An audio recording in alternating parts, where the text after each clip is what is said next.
नमस्कार। SPT news में आपका स्वागत है। पेश है 29 जनवरी बुधवार दोपहर 3:15 राजस्थान की 15 बड़ी खबरें। सबसे पहले एक नजर डालते हैं आज की हेडलाइंस पर। राजस्थान से प्रयागराज गई बसों को 50 किलोमीटर पहले रोका। जयपुर में एसएमएस अस्पताल में आयुष्मान टावर में लगी आग। महाकुंभ में भगदड़ पर गहलोत, डोटासरा और जूली ने जताया दुख। सीएम भजनलाल बोले, दिल्ली में केवल भाजपा सरकार कर सकती है सबका भला। शिक्षा मंत्री दिलावर बोले, वक्फ बोर्ड ने किया हिंदुओं की जमीनों पर कब्जा। और अब खबरें विस्तार से सुनिए। प्रयागराज में जारी महाकुंभ में हादसे के बाद राजस्थान से गई हुई रोडवेज बसों को वहां जाने से रोक दिया गया है। रोडवेज प्रशासन के अनुसार जो बसें कल प्रयागराज के लिए गई थी, उन्हें प्रयागराज से करीब 50 किलोमीटर दूर ही रोक दिया गया है। बसों को प्रयागराज नहीं जाने दिया जा रहा है। इसके चलते बसों में सफर कर रहे बड़ी संख्या में बैठे यात्रियों को परेशानी का सामना करना पड़ रहा है। अब तक बसों को आगे जाने के लिए प्रशासनिक स्तर पर कोई निर्णय नहीं लिया गया है। वहीं योगी सरकार हादसे के बाद अलर्ट मोड पर आ गई है। जयपुर के एसएमएस अस्पताल परिसर में बन रहे आयुष्मान टावर में आज आग लग गई। टावर से धुआं आने पर लोगों ने दमकल को सूचना दी, जिस पर घाट गेट से दमकल मौके पर पहुंची। मौके पर पहुंचे दमकल कर्मियों ने बेसमेंट में लगी आग को कंट्रोल किया। टावर में आग लगने से उठा धुआं करीब 2 किलोमीटर दूर तक दिखाई दे रहा था। अस्पताल प्रशासन ने अभी तक आग लगने के कारणों पर कोई जानकारी नहीं दी है। दमकल कर्मियों ने बताया कि आयुष्मान टावर के बेसमेंट में लिफ्ट की वेल्डिंग का काम चल रहा है।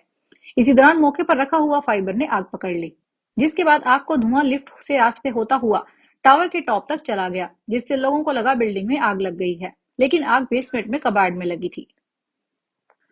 मौनी अमावस्या के अमृत स्नान को लेकर महाकुंभ में संगम तट पर मंगलवार देर रात को भगदड़ मच गई। इस दौरान श्रद्धालुओं की मौत की खबर भी सामने आई है। इस भगदड़ के संबंध में पूर्व मुख्यमंत्री अशोक गहलोत ने बुधवार सुबह एक्स पर लिखा कि प्रयागराज में महाकुंभ के दौरान भगदड़ में 10 से अधिक श्रद्धालुओं की मृत्यु और कई श्रद्धालुओं के घायल होने का समाचार अत्यंत कष्टकारी है। कांग्रेस के प्रदेशाध्यक्ष गोविंद सिंह डोटासरा ने आधिकारिक अकाउंट पर एक्स पर लिखा कि ईश्वर मृतकों की परिजनों को संबल प्रदान करे। उन्होंने घायलों के शीघ्र स्वस्थ होने की कामना की है। राजस्थान के मुख्यमंत्री भजनलाल शर्मा ने कहा कि दिल्ली में किसान, मजदूर, महिला और युवाओं का कल्याण केवल भाजपा की सरकार ही कर सकती है। उन्होंने नई दिल्ली में भाजपा प्रत्याशियों के समर्थन में 2 बड़ी जनसभाओं को संबोधित करते हुए यह बात कही।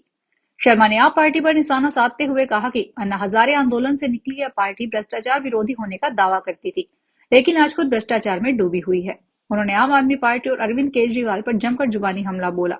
शर्मा ने कहा कि उन्होंने कहा है कि केजरीवाल और उनकी पार्टी के आधे नेता जेल में हैं और आधे बेल पर बाहर है।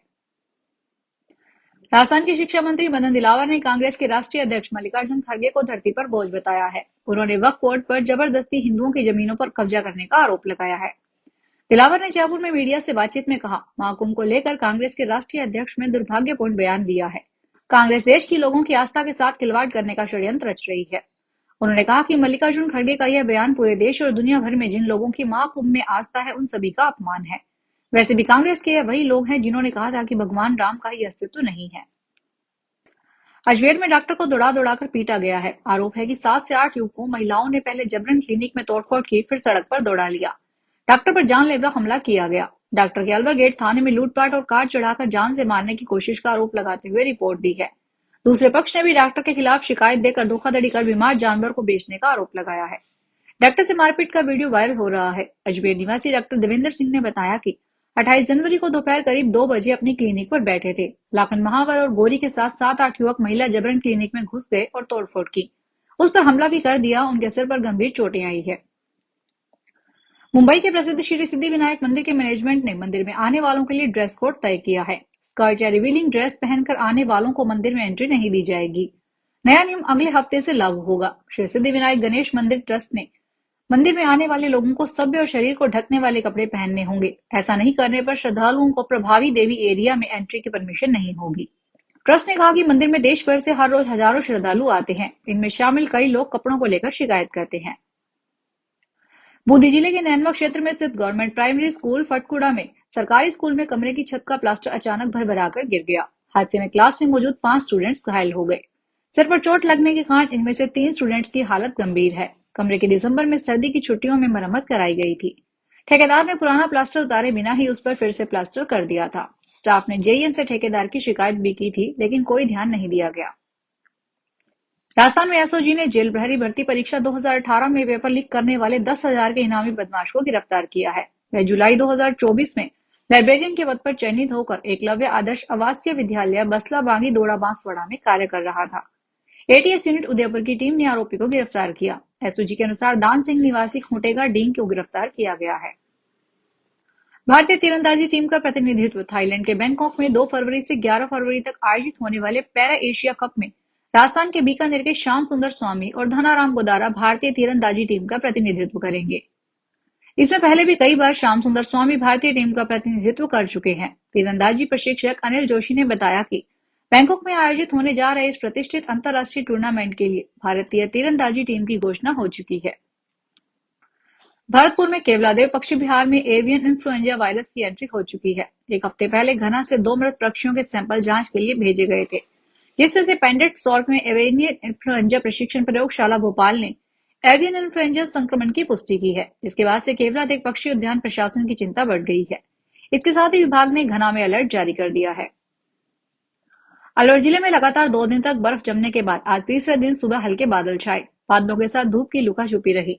दोपहर में तेज धूप के कारण सर्दी का असर कम रहता है, वहीं रात में तेज ठंड का जारी है। हालांकि पिछले 2 दिनों से तुलना में सर्दी कम है। पिछले 2 दिनों में बर्फ जमने के दौरान भी बराबर धूप निकली है। इस कारण फसलों पर कोई नुकसान नहीं हुआ। इससे पहले 2-3 बार मावठ हो चुकी है। राजस्थान में श्रीगंगानगर जिले में सूरतगढ़ पुलिस ने कल देर शाम को कार्रवाई करते हुए सरकारी कॉलेज के पास से एक स्नैक तस्कर को गिरफ्तार किया है। आरोपी की पहचान किशनपुरा आबादी के रहने वाले रामजीलाल उर्फ रामू के रूप में हुई है, जिसके पास से 9 किलो 65 ग्राम स्नैक बरामद की गई। बीकानेर व्यापार उद्योग मंडल के अध्यक्ष में चुनाव में जुगल राठी ने मनमोहन कल्याणी को 29 वोट से हरा दिया है। इस चुनाव में पूर्व अध्यक्ष मनमोहन कल्याणी फिर से दावेदार थे, जबकि उनके सामने इस बार जुगल राठी थे।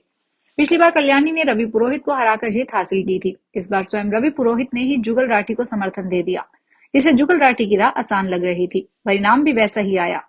जुगल राठी ने 29 वोट ज्यादा लेकर जीत सुनिश्चित कर ली।